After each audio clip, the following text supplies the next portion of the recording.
ಅಭಿವೃದ್ಧಿ ನಿಗಮದಲ್ಲಿ ನಡೆದ ಹಗರಣಗಳ ಕುರಿತಾದ ಪ್ರಶ್ನೆ ಮಾನ್ಯ ಸಚಿವರು ಉತ್ತರ ಕೊಟ್ಟಿದ್ದಾರೆ. 89 ಕೋಟಿ 62 ಲಕ್ಷ ಹಣ, 89 ಕೋಟಿ 62 ಲಕ್ಷ ಹಣ ವಾಲ್ಮೀಕಿ ಅಭಿವೃದ್ಧಿ ನಿಗಮದಲ್ಲಿ ವಿವಿಧ ಬ್ಯಾಂಕ್ ಖಾತೆಗಳಿಗೆ ಹೋಗಿದೆ ಅನ್ನೋದನ್ನ ಸರ್ಕಾರ ಉತ್ತರದಲ್ಲಿ ಒಪ್ಪಿಕೊಂಡಿದೆ. ಕನ್ನಡದಲ್ಲಿ ಒಂದು ಗಾದೆ ಮಾತಿದೆ, ಇದ್ದವರು 3 ಜನ ಅಂದ್ರೆ ಕದ್ದವ್ರು ಯಾರು ಅಂತೇಳಿ.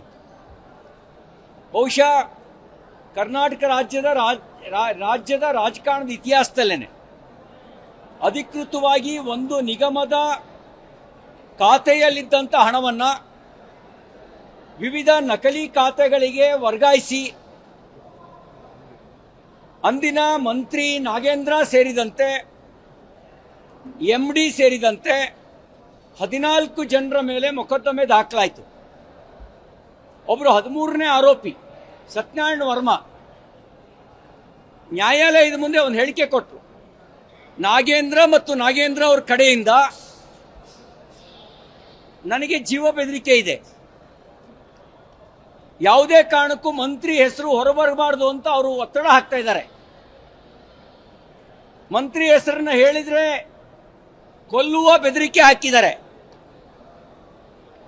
ಈ ಮಾತನ್ನ ಒನ್ ಆಫ್ ದ ಅಕ್ಯೂಸ್ಡ್ 13ನೇ ಆರೋಪಿ, ಈ ಪ್ರಕರಣದ 13ನೇ ಆರೋಪಿ ಸತ್ಯನಾರಾಯಣ ವರ್ಮಾ ಹೇಳಿಕೆ ಕೊಟ್ಟ ಮೇಲೆ ಸರ್ಕಾರ ಪರಿಶಿಷ್ಟ ಜಾತಿ ಮತ್ತು ಪರಿಶಿಷ್ಟ ಪಂಗಡದ ಕಲ್ಯಾಣದ ಅಭಿವೃದ್ಧಿಗೆ ಬಳಕೆಯಾಗಬೇಕಾಗಿರೋ ಹಣ ದುರುಪಯೋಗ ಆಗಿರೋದು ಹೌದು ಅಂತ ಸರ್ಕಾರವೇ ನೇಮಿಸಿದ SIT ತನಿಖೆಯಲ್ಲಿ ಸಾಬೀತಾದ ಮೇಲೆ ಅವರು ಪೂರ್ಣ ಪ್ರಮಾಣದ ಚಾರ್ಜ್ ಶೀಟ್ ಇನ್ನೂ ಸಲ್ಲಿಸಿಲ್ಲ. ಅವರ ಪ್ರೈಮರಿ ಚಾರ್ಜ್ ಶೀಟ್ನಲ್ಲಿ ಅದನ್ನು ಒಪ್ಕೊಂಡ್ಮೇಲೆ ಮತ್ತೆ ಅದೇ ಭ್ರಷ್ಟನನ್ನ ಮಂತ್ರಿ ಮಾಡಿರೋದ್ರ ಉದ್ದೇಶ ಏನು? ನಮಗೆ ಹೊರಗಡೆ ಸುದ್ದಿ ಬರ್ತಾ ಇತ್ತು, ಈ ಹಣ ತೆಲಂಗಾಣ ಚುನಾವಣೆಗೆ ಬಳಕೆಯಾಗಿದೆ, ಈ ಹಣ ಕಲಬುರಗಿಯಲ್ಲಿ ಮಲ್ಲಿಕಾರ್ಜುನ್ ಖರ್ಗೆ ಅವರ ಅಳಿಯ ಅವರ ಚುನಾವಣೆಗೂ ಕೂಡ ಕೊಡುಗೆಯಾಗಿ ಹೋಗಿದೆ, ಈ ಹಣ ಬಳ್ಳಾರಿ ಲೋಕಸಭಾ ಚುನಾವಣೆಗೆ ಬಳಕೆಯಾಗಿದೆ. ಇದನ್ನ ಸಾಬೀತುಪಡಿಸುವ ರೀತಿಯಲ್ಲಿ ಇಲ್ಲಿಂದ ವರ್ಗಾವಣೆಯಾದ ಹಣ ಬ್ರಾಂಡಿ ಶಾಪ್ಗಳಿಗೆ ಹೋಗಿದೆ, ಇಲ್ಲಿಂದ ವರ್ಗಾವಣೆಯಾದ ಹಣ ಜ್ಯುವೆಲರಿ ಶಾಪ್ಗಳಿಗೆ ಹೋಗಿದೆ, ಇಲ್ಲಿಂದ ವರ್ಗಾವಣೆಯಾದ ಹಣ ಕಾರ್ ಶೋರೂಮ್ಗಳಿಗೆ ಹೋಗಿದೆ. ಇಷ್ಟೆಲ್ಲ ಇದ್ದ ಮೇಲೆ ರಾತ್ರಿ ಕಳ್ಳನನ್ನ ಹಿಡಿದು ಹಗಲು ಬಂದು ಮಂತ್ರಿ ಮಾಡ್ತಾರೆ ಅಂತ ಹೇಳಿದ್ರೆ ಮತ್ತೆ ಈ ಒಂದು ಇಡೀ ಹಗರಣದಲ್ಲಿ ಕಾಂಗ್ರೆಸ್ ಪಾರ್ಟಿ ಮತ್ತು ಅದರ ಹೈಕಮಾಂಡು ಶಾಮೀಲಾಗಿದೆ. ಎಲ್ಲಿ ನಾಗೇಂದ್ರ ಹೈಕಮಾಂಡಿನ ಹೆಸರನ್ನ ಬಾಯಿ ಬಿಡ್ತಾನೆ ಅನ್ನೋ ಭಯದಿಂದ ನೀವು ನನ್ನನ್ನು ರಕ್ಷಿಸು, ನಾನು ನಿಮ್ಮನ್ನು ಮಂತ್ರಿ ಮಾಡ್ತೀವಿ ಅನ್ನುವಂಥ ಕಂಡೀಷನ್ನಿಗೆ ಒಳಪಟ್ಟು ನಾಗೇಂದ್ರನ್ನ ಮತ್ತೆ ಮಂತ್ರಿ ಮಾಡಿದ್ದಾರೆ ಅನ್ನೋದು ನಮ್ಮ ಆರೋಪ. ಈ ಮೂಲಕ ಪರಿಶಿಷ್ಟ ಜಾತಿ ಜನಾಂಗಕ್ಕೆ, ಪರಿಶಿಷ್ಟ ಪಂಗಡಕ್ಕೆ ದ್ರೋಹ ಮಾಡುವ ಕೆಲಸವನ್ನ ಕಾಂಗ್ರೆಸ್ ಪಾರ್ಟಿ ಮಾಡಿದೆ. ಅದಕ್ಕಾಗಿ ನಾವು ಇವತ್ತು ಆಗ್ರಹಿಸಿತು, ಸದನದಲ್ಲಿ ಪ್ರತಿಪಕ್ಷದ ನಾಯಕರಾಗಿರ್ತಕ್ಕಂಥ ಶ್ರೀ ಸೆಲ್ವಾದಿ ನಾರಾಯಣಸ್ವಾಮಿ ಅವರ ನೇತೃತ್ವದಲ್ಲಿ ನಾವು ಹೋರಾಟ ಮಾಡಿದ್ವಿ.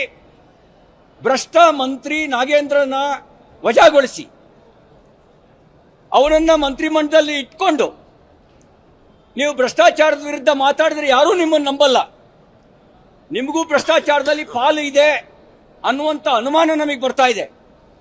ಅವನು ವಜಾ ಮಾಡೋವರೆಗೂ ಕೂಡ ನಾವು ಈ ಕಲಾಪದಲ್ಲಿ ಹೋರಾಟವನ್ನು ಮುಂದುವರಿಸ್ತೇವೆ ಅಂತೇಳಿ ಹೋರಾಟವನ್ನು ಮುಂದುವರಿಸಿದ್ದೇವೆ.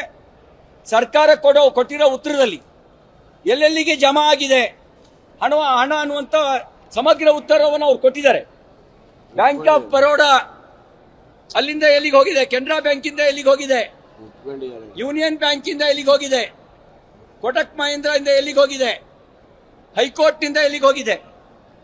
ಇಷ್ಟೆಲ್ಲ ಆದ್ಮೇಲೂ ಕೂಡ ಇನ್ನೂ ಪೂರ್ಣ ಪ್ರಮಾಣದಲ್ಲಿ ಹಣ ಸರ್ಕಾರಕ್ಕಾಗಲಿ ನಿಗಮಕ್ಕಾಗಲಿ ರಿಕವರಿ ಆಗಲಿಲ್ಲ.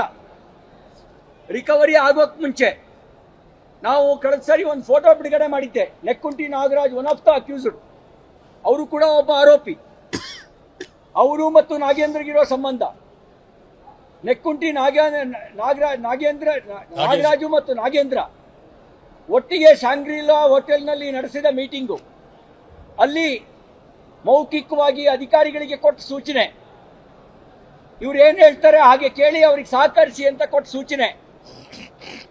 ಇದ್ರ ಜೊತೆಗೆ ಅಮಾಯಕ ಅಧಿಕಾರಿ ಚಂದ್ರಶೇಖರ್ ಅನ್ನವರ ಆತ್ಮಹತ್ಯೆ, ಆ ಚಂದ್ರಶೇಖರ್ ಅವರು ಡೆತ್ ನೋಟ್ನಲ್ಲಿ ಬರೆದಂತ ವಿವರಗಳು, ನಾನು ಪ್ರಾಮಾಣಿಕ, ನಾನು ಅಮಾಯಕ, ನನ್ನನ್ನ ಸಿಕ್ಕಾಕ್ಸಿದ್ದಾರೆ, ಬಲಿಪಶು ಮಾಡಿದ್ದಾರೆ, ಗೋವಾದಲ್ಲಿ ಕರ್ಕೊಂಡೋಗಿ ಚಿತ್ರಹಿಂಸೆ ಕೊಟ್ಟರು, ಈ ಹಗರಣದ ಬಗ್ಗೆ ಬಾಯಿ ಬಿಡಬೇಡ ಅಂತ ಹೇಳಿದ್ರು.